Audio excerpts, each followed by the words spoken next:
മല്ലു ഫുട്ബോളിന്റെ മറ്റൊരു വീഡിയോയിലേക്ക് എല്ലാവർക്കും സ്വാഗതം. അപ്പൊ നമ്മൾ ഇന്ന് ഡിസ്കസ് ചെയ്യാൻ പോകുന്നത് EPL നടന്ന രണ്ട് മത്സരങ്ങളെ കുറിച്ചാണ്. സ്പേഴ്സ് 1-0 മാഞ്ചസ്റ്റർ സിറ്റിക്കെതിരെ പരാജയപ്പെട്ടു. മറ്റൊരു മത്സരത്തിൽ മാഞ്ചസ്റ്റർ യുണൈറ്റഡ് 3-2 ഇപ്സ്വിച്ച് ടൗണിനെ പരാജയപ്പെടുത്തുകയും ചെയ്തു. അപ്പൊ കോണ്ടന്റ് ഇഷ്ടപ്പെടുകയാണെങ്കിൽ നിങ്ങൾ സബ്സ്ക്രൈബ് ചെയ്യാനും ഷെയർ ചെയ്യാനും മറക്കരുത്. നമുക്ക് സ്പേഴ്സിന്റെ മാച്ചിൽ തന്നെ സ്റ്റാർട്ട് ചെയ്യാം. അപ്പൊ നിങ്ങൾ കളി കണ്ടിട്ടില്ലെങ്കിൽ നിങ്ങൾ വിചാരിക്കും 1-0 തോറ്റത് ഭയങ്കര ടൈറ്റ് ആയിട്ടുള്ള മത്സരമായിരിക്കും. എന്നാൽ അങ്ങനെയൊന്നുമല്ല. ഫസ്റ്റ് ഹാഫ് തന്നെ ഒരു 3-4 കിടിലൻ ചാൻസുകൾ സിറ്റി മിസ് ചെയ്തു. അതുകൊണ്ട് മാത്രമാണ് ഈ സ്കോർ ലൈൻ 1-0 നിന്നത് എന്ന് പറയേണ്ടി വരും. ഫസ്റ്റ് ഹാഫ് തുടങ്ങി എന്താണ് സ്പേഴ്സ് കാണിക്കുന്നതെന്ന് ഒരു ഐഡിയ ഇല്ല. പോസ്റ്റോകോഗ്ലു ഇന്നത്തെ സ്കോഡ് നോക്കിക്കഴിഞ്ഞാൽ ഫസ്റ്റ് ഹാഫിൽ സൺ ഇറങ്ങിയില്ല, കുളസസ്കി ഇല്ല, ബെസ്റ്റ് പ്ലെയർ ആയിട്ടുള്ള ഡെസ്പെൻസ് ഇന്ന് ഫസ്റ്റ് ഹാഫിൽ ഇറങ്ങിയില്ല. ഓഡിബേർട്ട്, ടെല്ല് തുടങ്ങിയിട്ടുള്ള യങ്സ്റ്റർ വെച്ചിട്ടാണ് പുള്ളി ഫസ്റ്റ് ഹാഫിൽ ഇറങ്ങിയിട്ടുള്ളത്. അത് കംപ്ലീറ്റ്ലി ബാക്ക് ഫയർ ആയി എന്ന് പറയേണ്ടി വരും. കാരണം സിറ്റി 3-4 കിഡിലം ഓപ്പർച്യൂണിറ്റീസ് ക്രിയേറ്റ് ചെയ്തിട്ടുണ്ടായിരുന്നു. ഡോക്കുനെ പിടിച്ചു നിർത്താൻ പെഡ്രോ പോറോ മൂക്കുകൊണ്ട് ഇക്ഷ ഇണ്ണ വരെ വരയ്ക്കുന്നുണ്ടായിരുന്നു. അങ്ങനെ 12ാമത്തെ മിനിറ്റിൽ ഡോക്കു ഒരു കിഡിലൻ ഡ്രിബിൾ ചെയ്തുകൊണ്ട് പോസ്റ്റിലേക്ക് എത്തുകയും ഒരു ബോള് 3-4 ഡിഫൻഡേഴ്സിന്റെ ഇടയിലൂടെ ഹാലണ്ടിന്റെ കാലിലേക്ക് എത്തിച്ചു. ഒരു ടാപ്പിൻ ഓപ്പർച്യൂണിറ്റി ആയിരുന്നു, പുള്ളി അത് കൺവേർട്ട് ചെയ്തു. അങ്ങനെ 1-0 ലീഡിലേക്ക് സിറ്റി എത്തുകയും ചെയ്തു. ഇപ്പൊ വികാരിയോനെ പറഞ്ഞിട്ട് കാര്യമില്ല, പുള്ളി എത്ര ഓപ്പർച്യൂണിറ്റിയാണ് സേവ് ചെയ്യുന്നത്. ഡിഫൻസിന്റെ റെസ്പോൺസിബിലിറ്റി ഇവിടെ ഇതുപോലുള്ള ക്രോസ് ഒരിക്കലും ആ ഒരു 18 യാർഡ് ബോക്സിലേക്ക് വരാതിരിക്കുക എന്നുള്ളത് തന്നെയാണ്. അധികം വൈകാതെ മറ്റൊരു ടാപ്പിൻ ഹാലണ്ട് മിസ് ചെയ്തു.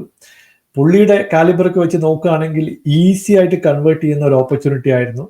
സവീഞ്ഞോക്ക് ഓപ്പൺ പോസ്റ്റിൽ സ്കോർ ചെയ്യാനുള്ള ഒരു ഓപ്പർച്യൂണിറ്റി കിട്ടി, പുള്ളി അത് പുറത്തേക്ക് അടിച്ചു കളഞ്ഞു. ഇങ്ങനെ 2-3 ചാൻസുകൾ ഫസ്റ്റ് ഹാഫിൽ സിറ്റി മിസ് ചെയ്തു. അതുകൊണ്ട് മാത്രം സ്കോർ ലൈൻ 1-0 നിന്നു എന്ന് പറയേണ്ടി വരും. സെക്കൻഡ് ഹാഫിൽ എനിക്ക് തോന്നുന്നു കുറച്ചുകൂടി ഇന്റൻസിറ്റിയോടെ സ്പേഴ്സ് കളിച്ചു. ഒരു 20-25 മിനിറ്റിൽ നമ്മൾ 3-4 കിഡിലൻ ചാൻസുകൾ ക്രിയേറ്റ് ചെയ്തു. പക്ഷെ ഒരു കാര്യമില്ല, ഫൈനൽ തേർഡ് വരെ അടിപൊളിയായിട്ട് ട്രിബിൾ ചെയ്ത് ബോൾ കൊണ്ടുപോകും. ഫൈനൽ തേർഡിൽ എത്തിക്കഴിഞ്ഞിട്ടുണ്ടെങ്കിൽ ഒന്നുകിൽ കീപ്പറുടെ കയ്യിലേക്ക് അടിച്ചു കൊടുക്കും, അല്ലെങ്കിൽ സിറ്റിയുടെ കാലിലേക്കായിരിക്കും ആ ബോൾ പോകുന്നത്. ഒരുപാട് ചാൻസുകൾ സെക്കൻഡ് ഹാഫിൽ സ്പേഴ്സ് മിസ് ചെയ്തിട്ടുണ്ട്. ഇവിടെ മാഡിസണ് ഒരു ഹാഫ് ചാൻസ് ഉണ്ടായിരുന്നു, ടെല്ലിന് ഒരു ചാൻസ് ഉണ്ടായിരുന്നു, കെവിൻ ഡെൻസോ 2 ഹെഡറുകൾ കൺവേർട്ട് ചെയ്തില്ല. ഇങ്ങനെ മിസ്ഡ് ഓപ്പർച്യൂണിറ്റി സെക്കൻഡ് ഹാഫിൽ വന്നുകൊണ്ടിരുന്നു. എന്നാൽ സെക്കൻഡ് ഹാഫിന്റെ അവസാന ഘട്ടത്തിൽ ഹാലണ്ട് വീണ്ടും സ്കോർ ചെയ്യുന്നു. അൺഫോർച്ചുനേറ്റ്ലി ബിൽഡപ്പിൽ ഹാൻഡ്ബോൾ ഉള്ളത് കൊണ്ട് വാർ ഇന്റർവ്യൂ ചെയ്തു, ആ ഗോൾ അനുവദിച്ചില്ല. ഇല്ലെങ്കിൽ 2-0 സിറ്റി ജയിക്കേണ്ട കളിയാണ്.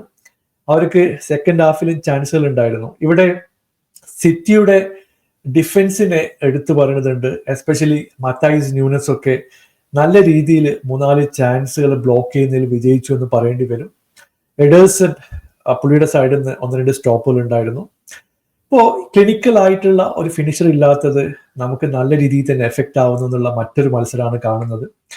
പിന്നെ പോസ്റ്റോകോഗ്ലുവിനെ സംബന്ധിച്ചിടത്തോളം ഓപ്പൺ ആയിട്ട് 11 പേരെ അറ്റാക്കിലേക്ക് കൊണ്ടുപോകേണ്ട ഒരു കാര്യവുമില്ല.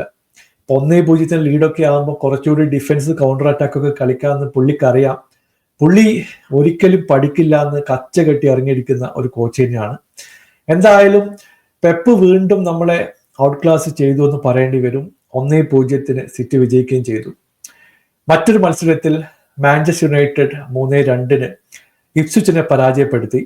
ശരിക്കും പറഞ്ഞാൽ ഈസി ആയിട്ട് ജയിക്കേണ്ട പരിപാടി നമുക്കറിയില്ല, ഡിഫിക്കൽട്ടായിട്ട് ജയിക്കാൻ മാത്രമേ പറ്റൂ എന്നുള്ളത് യുണൈറ്റഡിന്റെ കളിയിൽ സാധാരണ നടക്കുന്ന സംഭവമാണ്.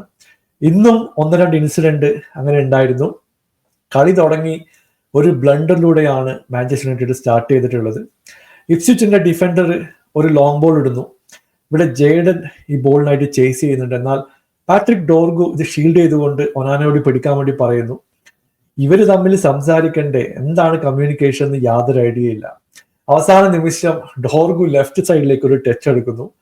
അതോടുകൂടി ഒനാന വായും പൊളിച്ച് മുകളോട്ട് നിൽക്കുകയാണ്. ജേഡൻ ഈസി ആയിട്ട് പോയി അത് സ്കോർ ചെയ്യുന്നു. അങ്ങനെ 1-0 ഇപ്സ്വിച്ച് ആണ് ആദ്യം സ്റ്റാർട്ട് ചെയ്തിട്ടുള്ളത്. അങ്ങനെയാണ് ഒരു സെറ്റ് പീസ് ഓപ്പർച്യൂണിറ്റി മാഞ്ചസ്റ്റർ യുണൈറ്റഡിന് കിട്ടുന്നത്. ബ്രൂണോയുടെ ഒരു ഫ്രീ കിക്ക് അൺഫോർച്ചുനേറ്റ്ലി ഇപ്സ്വിച്ചിന്റെ ഡിഫൻഡർ വളരെ കൃത്യമായിട്ട് ആ ബോൾ ടാർഗറ്റിലേക്ക് എത്തിച്ചു. 22ാമത്തെ മിനിറ്റിൽ ഒരു ഓൺ ഗോൾ വരുന്നു. 1-1 മാഞ്ചസ്റ്റർ യുണൈറ്റഡ് കളിയിലേക്ക് തിരിച്ചു വന്നു. അധികം വൈകാതെ മറ്റൊരു സെറ്റ് പീസ് ഓപ്പർച്യൂണിറ്റി യുണൈറ്റഡിന് കിട്ടി. ഇവിടെ പാമറുടെ സൈഡിൽ നിന്ന് ഡബിൾ സേവ് ഒക്കെ ഉണ്ടായിരുന്നു. അൺഫോർച്ചുനേറ്റ്ലി 2ാമത്തെ ഷോട്ട് പുള്ളി സേവ് ചെയ്തത് ഡിഫ്ലക്റ്റ് ആയിട്ട് ഡിലീറ്റിന്റെ കാലിലേക്കാണ് എത്തിയത്. ഒരു ഓപ്പൺ പോസ്റ്റിൽ ടാപ്പിൻ ചാൻസ് ആയിരുന്നു. ഡിലീറ്റ് അത് കൺവേർട്ട് ചെയ്തു. അങ്ങനെ 2-1 മാഞ്ചസ്റ്റർ യുണൈറ്റഡ് കളിയിലേക്ക് തിരിച്ചു വന്നിട്ടുള്ള ഒരു മൊമെന്റ് ആയിരുന്നു. ആ സമയത്താണ് മറ്റൊരു അൺഫോർച്ചുനേറ്റ് ഇൻസിഡന്റ് നടക്കുന്നത്. പാട്രിക് ഡോർഗുവിന് റെഡ് കാർഡ്.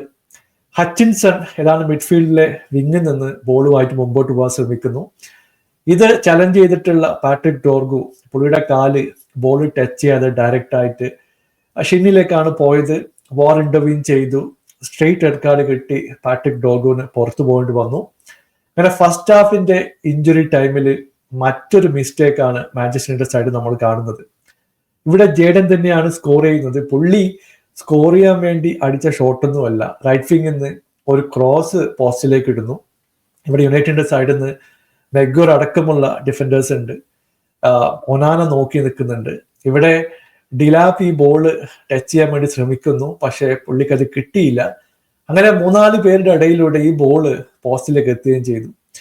മറ്റൊരു മിസ്റ്റേക്ക് നമ്മൾ കണ്ടു. ആരും ഈ ബോൾ ക്ലിയർ ചെയ്യാൻ ശ്രമിച്ചില്ല. ഒനാനയാണെങ്കിൽ ഡിലാപ്പ് ടച്ച് ചെയ്യുമെന്ന് വിചാരിച്ചിട്ട് മൂവ് ചെയ്തില്ല.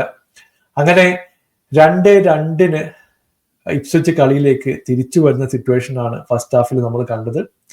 സെക്കൻഡ് ഹാഫിൽ 10 പേര് വെച്ച് കളിക്കേണ്ട സിറ്റുവേഷൻ ആണ്. സെക്കൻഡ് ഹാഫ് തുടങ്ങി കളിയുടെ ആദ്യ ഘട്ടത്തിൽ തന്നെ ഒരു സെറ്റ് പീസ് കൂടെ മാഞ്ചസ്റ്റർ യുണൈറ്റഡിന് തേടിയെത്തി. ഇവിടെ ഹാരി മഗ്വയർ അണ്ണൻ യുണൈറ്റഡിനെ രക്ഷിച്ചു എന്ന് പറയണം. ഒരു കിഡിലം ഹെഡറിലൂടെ മഗ്വയർ യുണൈറ്റഡിനെ 47ാമത്തെ മിനിറ്റിൽ 3-2 എന്നുള്ള സ്കോറിലേക്ക് എത്തിച്ചു. പിന്നീട് നമ്മൾ കണ്ടത്, എനിക്ക് തോന്നുന്നു 10 പേരെ വെച്ച് യുണൈറ്റഡ് ഇന്ന് നന്നായിട്ട് കളിച്ചു എന്ന് പറയേണ്ടി വരും. കാരണം മിഡ്ഫീൽഡിലെ പ്ലേയേഴ്സ് ആയാലും ഒഫൻസിലെ പ്ലേയേഴ്സ് ആയാലും ഡിഫൻഡേഴ്സ് ആയാലും നന്നായിട്ട് സംസാരിക്കുന്നുണ്ടായിരുന്നു. കോമ്പാക്റ്റ് ആയിട്ട് ഇറങ്ങി ഡിഫെൻഡ് ചെയ്യുന്നുണ്ടായിരുന്നു. ഒരുപാട് ചാൻസുകളൊന്നും ഇപ്സ്വിച്ചിന് കൊടുക്കാതെ എല്ലാവരും കളിയിൽ ജയിക്കാൻ വേണ്ടി പിടിച്ചു നിന്നു എന്ന് പറയേണ്ടി വരും. അത് നല്ല രീതിയിൽ തന്നെ വർക്കൗട്ട് ആയിട്ടുള്ള സെക്കൻഡ് ഹാഫ് പെർഫോമൻസ് നമ്മൾ കണ്ടു. അപ്പൊ 10 പേര് വെച്ചിട്ട് ഇങ്ങനെ കളിക്കാമെങ്കിൽ 11 പേരെ വെച്ച് എന്തുകൊണ്ട് കളിക്കാൻ പറ്റുന്നില്ല എന്നുള്ള ചോദ്യമുണ്ട്. എന്തായാലും സെക്കൻഡ് ഹാഫിൽ ഇപ്സ്വിച്ചിന് 1-2 ഹാഫ് ചാൻസ് ഒക്കെ കിട്ടി. പക്ഷെ അവർക്കത് കൺവേർട്ട് ചെയ്യാൻ പറ്റിയില്ല. അങ്ങനെ കളി അവസാനിക്കുമ്പോൾ ഹാരി മഗ്വയറിന്റെ ആ ഒരു ഡിസൈഡിങ് ഗോളോടെ 3-2 മാഞ്ചസ്റ്റർ യുണൈറ്റഡ് വിജയിക്കുകയും ചെയ്തു. എന്തായാലും ഇതൊരു പോസിറ്റീവ് റിസൾട്ട് ആയിട്ട് വരട്ടെ. പക്ഷെ ഇതുപോലുള്ള ബ്ലണ്ടേഴ്സും മിസ്റ്റേക്കുകളും യുണൈറ്റഡ് ആവർത്തിക്കാതിരിക്കട്ടെ എന്ന് പ്രതീക്ഷിക്കുന്നു. നിങ്ങളുടെ അഭിപ്രായം താഴെ അറിയിക്കുക. പുതിയൊരു വീഡിയോയുമായി വീണ്ടും കാണാം. Thank you so much for watching. Bye for now.